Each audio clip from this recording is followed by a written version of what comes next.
फिर यहाँ की जनता अगर चाहती है तो बिल्कुल मैं चुनाव लड़ूंगी। तो देखिए, अभी से कुछ देर पहले पवन सिंह की पत्नी ज्योति सिंह अपने जन्मदिन के अवसर पे माँ ताराचंडी के द्वार सासाराम पहुंची थी।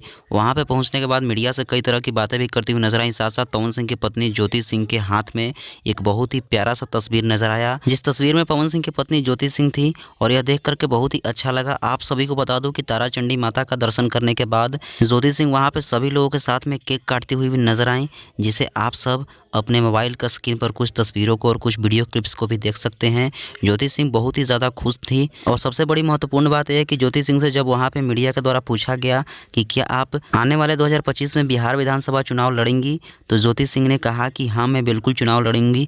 यहाँ की जनता अगर चाहेगी तो मैं चुनाव लड़ूंगी, और किस पार्टी से लड़ूंगी ये अभी तक कंफर्म नहीं हुआ है, ऐसा ज्योति सिंह ने बताया, जिसे आप सबने स्टार्टिंग के वीडियो क्लिप्स में देखा। बाकी आने वाले समय में ही पता चलेगा कि पवन सिंह साथ में ज्योति सिंह के नजर आते हैं चुनाव में या फिर नहीं, वो तो आने वाले समय में ही पता चलेगा। तो आप सबको कुछ नहीं करना है, बस चैनल को सब्सक्राइब कर लेना है, ताकि हर एक अपडेट आप सबको टाइम टू टाइम मिलती रहे। बाकी इस वीडियो को शेयर करिए। धन्यवाद।